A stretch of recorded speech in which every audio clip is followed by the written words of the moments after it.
Next topic is product life cycle. अब ये product life cycle क्या होता है? ह्यूमन का भी लाइफ साइकिल होता है। हम लोग पहले बॉर्न होता है मतलब ह्यूमन का, उसके बाद वो ग्रो करते हैं धीरे धीरे धीरे, फिर एक एज आती है, फिर उनकी डेथ हो जाती है, खत्म, यही होता है। सिमिलरली प्रोडक्ट का भी लाइफ साइकिल होता है। मार्केट में आते हैं, बहुत अच्छा अर्न करते हैं, फिर वो मार्केट से गायब भी हो जाते हैं। बहुत सारे प्रोडक्ट्स का ऐसा होता है। क्या होता है ये स्टेप बाय स्टेप हम डिस्कस करते हैं कि कैसे प्रोडक्ट लाइफ में आता है, क्या क्या लाइफ साइकिल उसकी होती है। सबसे पहला होता है इंट्रोडक्शन स्टेज। इंट्रोडक्शन में क्या होता है, कोई भी नई चीज मार्केट में आ रही है, ध्यान से सुनना, बहुत सिंपल, अगर एक बार ध्यान से सुनोगे तो। कोई भी नई चीज मार्केट में आ रही है, अब मार्केट में आ रही है तो are you aware about that? आपको पता है उस बारे में? नहीं पता? कैसे पता, बताना। मार्केट हाउ एडवर्टीजमेंट बात की बात है, तो you are unaware about that product, तो इसलिए एडवर्टीजमेंट पर बहुत ज्यादा स्पेंड करना पड़ेगा सो दैट आपको अवेयर करवा सके कि क्या आ रहा है मार्केट के अंदर। तो इंट्रोडक्शन स्टेज वो स्टेज होता है जिस स्टेज में किसी भी नए प्रोडक्ट को मार्केट में इंट्रोड्यूस करवाया जाता है। That is why this is called introduction. ठीक है ना, क्योंकि इंट्रोडक्शन हो रहा है इसका। अब जिस भी कंपनी ने न्यू प्रोडक्ट बनाया है, क्या एकदम से वो सेल होकर सारी कॉस्ट वापस आ जाएगी? नहीं आएगी। तो कॉस्ट इसमें हाई होती है, इस स्टेज में कॉस्ट, क्या क्या चीजें हाई होती है, क्या लो होता है, ध्यान से सुनना। कॉस्ट कैसी होगी आप बताओ मुझे? कॉस्ट हाई, एडवर्टीजमेंट, लोगों की अवेयरनेस लो, लोगों की अवेयरनेस अभी उनको नहीं पता, ठीक है। और प्रोड्यूसर का प्रॉफिट लो, प्रोड्यूसर का प्रॉफिट लो भी नहीं कहेंगे, हम तो नेगेटिव कहेंगे। स्टार्टिंग में कहां से उसको प्रॉफिट मिल जाएगा? नेगेटिव होगा ना। तो ये हो गई first stage. First stage clear है। सेकंड स्टेज है ग्रोथ। अब आप सभी लोग उसके बारे में जान चुके हो, फर्स्ट स्टेज में अवेयर हो गए, अब आप लोग परचेज कर रहे हो, तो सेकंड स्टेज में वो ग्रो कर रहा है। अब वो ग्रो करने का मतलब आगे बढ़ रहा है, तो ग्रो करेगा तो प्रॉफिट हाई, प्रॉफिट हाई कह सकते हैं, इंक्रीजिंग कह सकते हैं। कॉस्ट मॉडरेट, थोड़ी कम हो गई पहले से, क्योंकि कुछ कॉस्ट कवर कर लिया ना, तो कॉस्ट मॉडरेट हो गई है, थोड़ी कवर हो गई है। ठीक।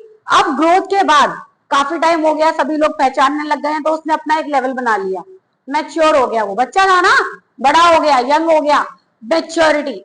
मैच्योरिटी पे आगे कॉस्ट होती है मैक्सिमम। कॉस्ट मतलब प्रॉफिट मैक्सिमम, सॉरी क्या बोल रहे हो, कॉस्ट कम हो जाती है, प्रॉफिट मैक्सिमम हो जाते हैं, ये वाली स्टेज पर। ठीक है।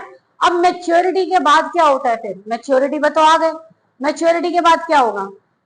डिक्लाइन। डिक्लाइन कब होता है? जब मार्केट में बहुत सारे कॉम्पिटिटर आ जाते हैं, उस चीज को देखते हुए कि अच्छा ये तो बहुत अच्छा कमा रहे हैं, हम भी आते हैं, तो मार्केट में बहुत सारे कॉम्पिटिटर एंट्री करते हैं। जब वो कॉम्पिटिटर एंट्री करेंगे तो आपका प्रॉफिट जो है डिक्लाइन हो जाएगा। इसके लिए हम एक एग्जाम्पल लेंगे कार का, जो ब्रिटिशर के टाइम की कार है, एम्बेसडर, आपने सुनी होगी, सुनी है? एम्बेसडर कार सुनी है, नहीं सुनी? अभी है मार्केट में? हाँ या ना कंफर्म करो। नहीं है, सुनेंगे। 19 ये जो कार थी 1980 तक बहुत बहुत सेल हुई है इस कार की, क्योंकि उस टाइम तक इस कार के सामने कोई कार ही नहीं थी। फिर सबसे पहली कार आई मारुति 800, ये तो सुनी होगी। मारुति 800 को सभी टैक्सी ड्राइवर ने, अच्छे अच्छे लोगों ने उसको प्रेफरेंस दी कि हाँ टैक्सी जो है मारुति 800 जो है इट्स अ गुड ऑप्शन। तो धीरे धीरे धीरे मारुति 800 की सेल्स बढ़ी। जब उसकी सेल्स बढ़ने लगी तो उसने उसमें और फीचर्स इंस्टॉल करने स्टार्ट कर दिए। फिर उसके कई तरह के मॉडल्स निकल के सामने आए। जब इतने सारे फीचर्स और इतने सारे मॉडल सामने आए तो सभी लोगों ने एम्बेसडर को परचेज करना बंद कर दिया, जिसका रिजल्ट ये हुआ कि एम्बेसडर आ गई डिक्लाइन पर, और 2014 में उसने मार्केट को बोल दिया बाय बाय, हम अब मार्केट में सरवाइव नहीं कर सकते। तो इस तरह से बहुत सारे ऐसे प्रोडक्ट्स होते हैं जो मार्केट में आते हैं। पहले इंट्रोडक्शन होता है, फिर ग्रोथ होता है, फिर मैच्योरिटी होता है, फिर डिक्लाइन होते हैं। और कई कई तो बेचारे मैच्योरिटी तक पहुंच भी नहीं पाते हैं, उससे पहले ही डिक्लाइन हो जाते हैं। इसका एग्जाम्पल एक मुझे याद है, चिक शैम्पू आया था मार्केट के अंदर। चिक शैम्पू अभी है? नहीं है। पहले वो नया नया आया, उसने इंट्रोडक्शन किया कि इसमें एग है, ये है, वो है, ग्रोथ किया, उसने बहुत प्रॉफिट कमाया था ग्रोथ करके। उसके बाद वो एकदम से डिक्लाइन हो गया, मैच्योरिटी तक तो पहुंचा ही नहीं, पहले ही डिक्लाइन हो गया।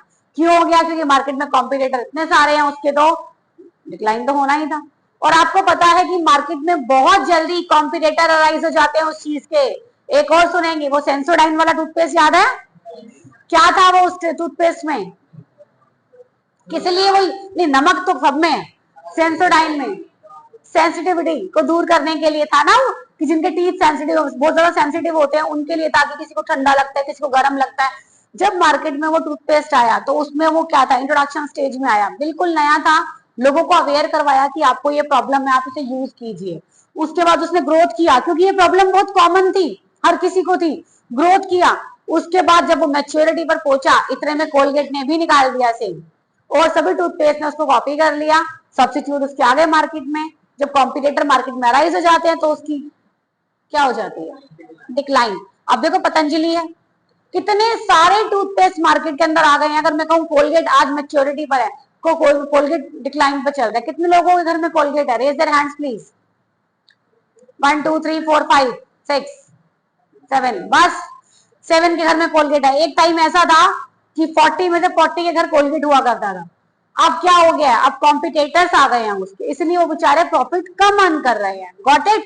तो ये किसी भी प्रोडक्ट की लाइफ साइकिल होती है, कॉम्पिटेटर की वजह से वो डिक्लाइन हो जाते हैं। Got it. इसमें से कुछ पूछना है? सबके साथ हर एक स्टेज में आपको मार्केटिंग स्ट्रेटेजी जरूर लेकर चलनी है। मार्केटिंग स्ट्रेटेजी का मतलब है 4P।